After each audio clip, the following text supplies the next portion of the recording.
Živijo otroci, jaz sem Peter, tole pa sta Ema Sofija in Val Edvard.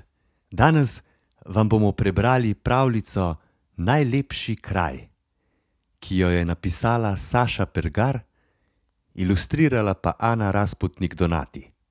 Takole gre. V hiši na obrobju mesta je živel človek. Bil je povsem običajen mož.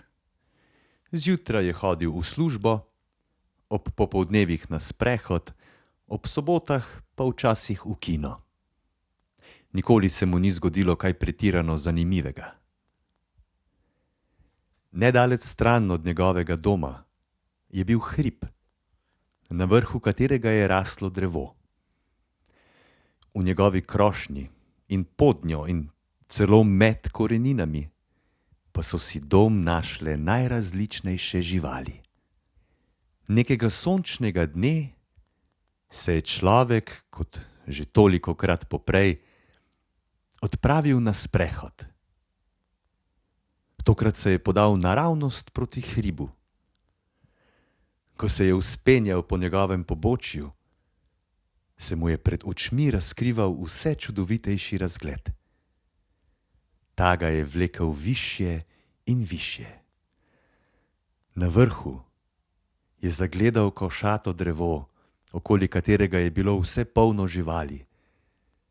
Kamorkoli se je obrnil, se je pred njim razprostirala širjava vse do tam, kjer se morje dotakne neba. Človeka je lepota čisto prevzela. Odločil se je, da bo vrh hriba poimenoval. Kar nekaj časa je razmišljal. Končno pa mu je nadel ime Najlepši kraj. Vedno znova se je vračal na vrh hriba in se napajal z lepoto in čarobnostjo razgleda. Po vsakem obisku se je v dolino vrnil z lažjim korakom. Zjutraj mu ni bilo nič težko vstati in iti v službo. Čez čas pa si je človek začel domišljati, da je najlepši kraj pravzaprav samo njegov. Postalo mu je prenaporno, da se je moral vedno znova peš vzpenjati v hrib. Zato je do vrha zgradil kamnito cesto. Do najlepšega kraja se je tako lahko pripeljal kar s svojim avtomobilom. Toda kmalu mu je bilo odveč tudi to. Čudoviti razgled je hotel imeti kadarkoli bi si ga poželel. Zato se je odločil, da si bo na vrhu hriba sezidal hišo. Drevo, ki je raslo tam, mu je bilo zdaj na poti. Brez oklevanja je poprijel za sekiro in ga podrl. Na njegovem mestu je zrasla velika vila z okni na vse strani. Ko so se stroji končno ustavili, je nastala popolna tišina. Človek je na najlepšem kraju ostal sam. Utrujen od samote se je spomnil, da bi lahko razgled z vrha hriba prodajal.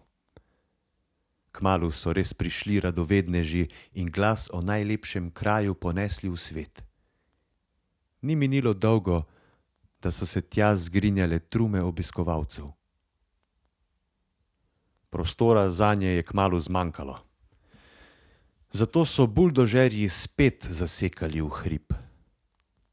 Postavili so prvi hotel, potem še enega, nato avtobusno postajališče in okoli hriba je kmalu zraslo pravo mesto. Toda za turisti so ostajali tudi kupi nadlog. Najlepši kraj je bil čez čas samo še žalostna podoba tistega, kar je nekoč našel človek.